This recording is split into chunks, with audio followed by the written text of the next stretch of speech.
Alright guys, it's time for another Pinterest challenge. And like last time, I promised you guys no more Cajun recipes, at least for right now, because I think I kind of killed it. We're going straight back to the Italian school of cooking. Another one of my favorite things to do. Tonight we're going to be making spicy rigatoni from a Pinterest recipe, but we're going to be making some alterations, modifications, making it a little extra better. You've had spicy rigs before, but you ain't never had it quite like this. Everybody's got their own recipe for it, and this is mine. Let's get started. So what we got here is just a little bit of olive oil covering the bottom of our skillet here. We're going to be making this spicy rigatoni with spicy Italian sausage. You can use mild, you can use original, it doesn't matter. But we're going to be making a really good spicy rigs using this hot Italian sausage. Now the original recipe, which I believe was submitted by John's Cooked, I think I'm saying that right, called for 1 pound of ground Italian sausage hot. I'm using the ones that are in the casings because I feel the quality of the meat inside of it's a little bit better. This is going to be a little more than 1 pound of Italian sausage. The reason why I'm using the entire package is because I don't know when the next time I'm going to be using this again will be, and I don't want to be wasting perfectly good Italian sausage. So we're doing the full pack, which is about 19 ounces of Italian sausage ground up. And we're going to let that sear off in this olive oil. And also, I just really like meaty pasta sauces. So if you guys like meaty pasta sauces, this is going to be it for y'all. We're just going to leave this alone for a few minutes, get it nice and seared up. You kind of want a crust to form on that Italian sausage. Then we're going to flip it, get it seared again, crumble it up. You know how we do. Alright, I'm going to give it a flip. Oops, not out of the pan though. Oh yeah, look at that nice sear. So now we're going to cut this heat down just a little bit. We're going to get the other side seared up. Then we're going to start making our sauce. Alright, rigatoni water is boiling. So we're going to go ahead and add this whole 16 ounce box of rigatoni in. We're going to cook that up.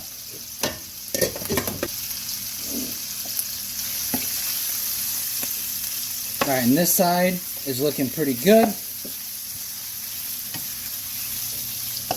We're going to get all this nice Italian sausage ground up. By the time this pasta is done cooking, this sauce should only need about another 10 minutes. So it gets done pretty quickly. Alright, so now we're going to add in our aromatics. This is 1.5 tablespoons of minced garlic. You can use less or more depending on your taste. And then we're going to also brown in 2 tablespoons of tomato paste, is regular tomato paste. And what we're going to do is we're just going to get rid of that raw smell and get it cooked down just a little bit. You want to choose to start cooking your aromatics. You can also add your onion in at this point, but I didn't have any fresh onions, so we're going to be substituting that with onion powder. You want to do this right when your sausage is about at medium, so that way you don't run the risk of overcooking your garlic, because garlic will burn on you pretty easily. So by the time the garlic and the tomatoes are done cooking, your sausage should be pretty much well done. This whole process should take about 2 minutes. Alright, now that's starting to smell fragrant. We've been doing this for about 2 minutes now. And it's starting to come together. You can see that the tomato sauce is loosening up and it's covering all of our nice sausage pieces. You're starting to smell that garlic mingle in with everything. Starting to smell really, really good. Now we're going to go ahead and start seasoning this up. Alright, so look, if you want to take this to the next level and bring home some more of that authentic rustic Italian flavor, you're going to want Calabrian chilies. Now I looked everywhere for Calabrian chilies and I did not find any. Again, I live in a very small town, So in lieu of dried Calabrian chili or fresh Calabrian chili, I'm putting in a teaspoon of red chili flakes, just about. You kind of want to watch this because we already have heat coming off of our sausage because we're using spicy sausage. If you are using fresh Calabrian chilies, I would say if you're using the fresh ones, do 1 pepper chopped up really fine because those things are like warheads.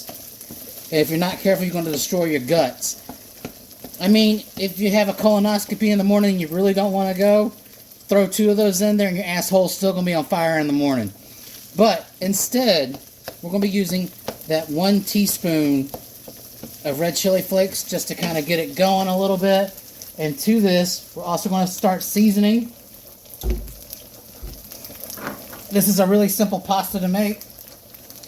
So we're just going to season to taste with a little. I'm going a little easy with this black pepper since there's already spice. And then your salt.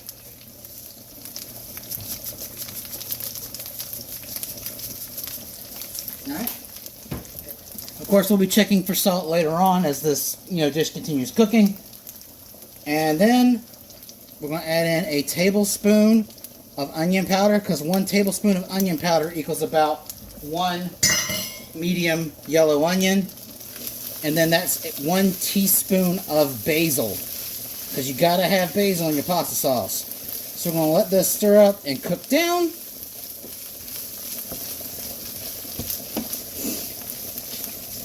And at this point, I think it's fairly important to note that I'm making a non-alcoholic version of this. Most of your spicy rigatoni recipes, they are made with a vodka sauce. I'm going to be substituting vodka sauce for chicken stock. So I'm just going to be adding in about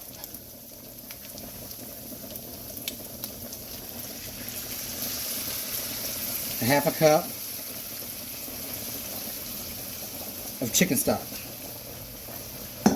Just to kind of loosen up anything that might be getting stuck down at the bottom of this pan. This is where you would be adding in a 1/2 cup of vodka. We're going to let that cook down for a minute. About 2 minutes.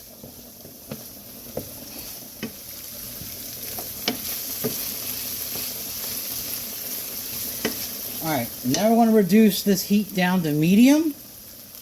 And this is the next alteration of the Pinterest recipe. They wanted you to add in about a 12-ounce can of diced tomatoes, and that really does not belong. We're going to be making a nice pasta sauce. We've got a lot of pasta. So instead of adding in a 12-ounce or 14-ounce can of diced tomatoes, we're going to be adding in about a 28-ounce can of San Marzanos that I've crushed by hand.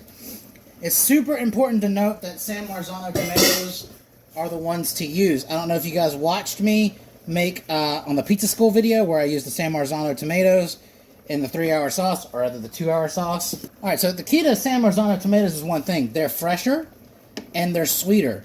And you do not, for any reason, want to add sugar to your pasta sauces. Yes, this is a shout out to all my Italian friends. If there's anybody from Italy that's watching this, you don't add sugar to your pasta sauce. So if you're using San Marzano tomatoes, you're not going to need to, because as these cook down, they're going to get sweeter, and that's going to diffuse some of the spiciness.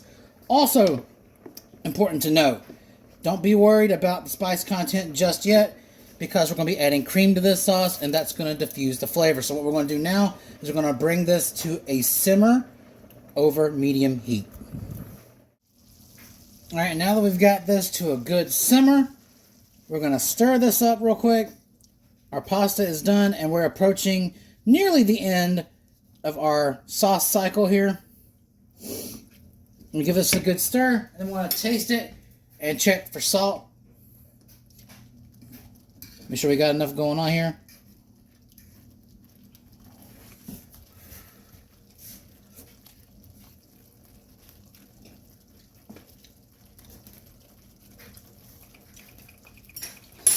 That right there is super delicious, but I do need a little more salt to it because I think the tomatoes could use a little more flavor.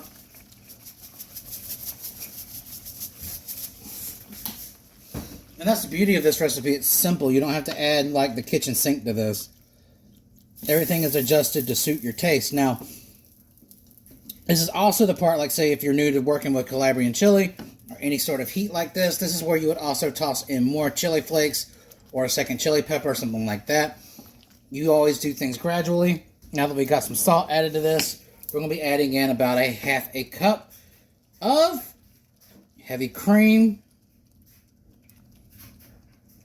I've got an additional cup, half a cup in this bowl, just in case we need a little more. And we're just going to fold this right in. Now that is what your sauce should look like. Now it's at this point that you could actually go ahead and serve it up, toss your noodles in. But I like to do a little extra flavor. And the best pasta sauces around have cheese in them. So we're just going to be doing this from the heart, okay? Just some nice Parmesan Romano cheese.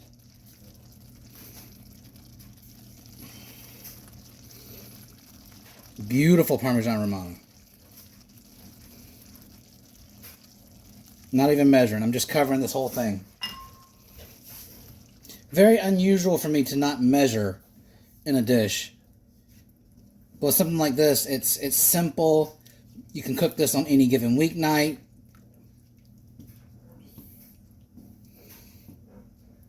I've only been cooking for like 25 minutes and this is almost done.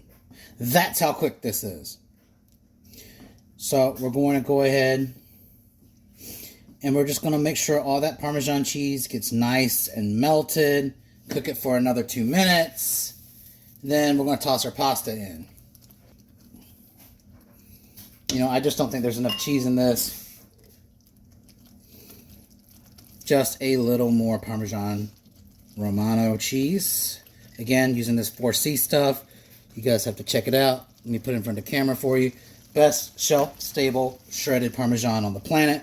Of course, everything is better if you shred stuff on your own. If you got your own little microplane cheese grater. Fresh Parmesan Reggiano is also great. But this Parmesan Romano is going to do wonders. So we're just going to leave this alone for 2 minutes. We're going to do a final taste check of this sauce. And then we're going to be tossing in our pasta. Alright, it's been 2 minutes. And you guys can see that this sauce is definitely thickened up since we put that beautiful Parmesan Romano in. One last check to make sure this has got the right amount of seasoning in it.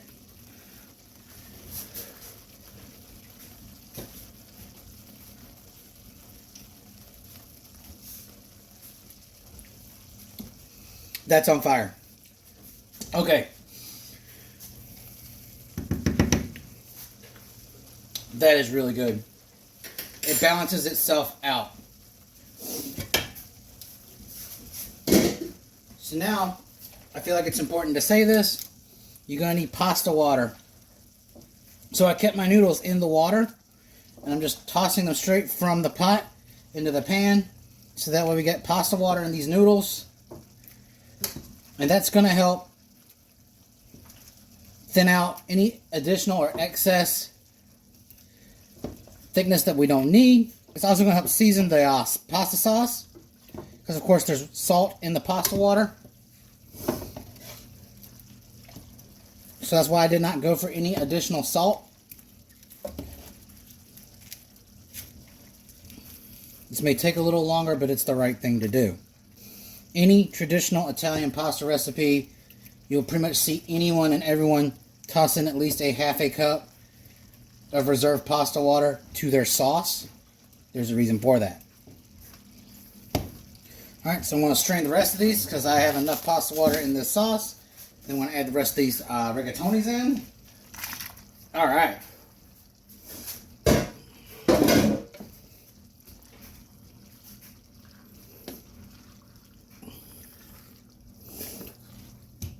If this pan was not so full, I'd be doing the little flip. But you always have to finish your pasta inside the pan. Otherwise, you're not doing it right. Alright. See you guys at plating. Now look at that, y'all. That is some seriously nice pasta in this bowl. As we do, we want to top it off with a little more of this Parmesan Romano cheese. And for some freshness and a little green on top, some parsley. All right. Now it's time to dig in. How do we do? Tell you, it smells phenomenal. Oh no.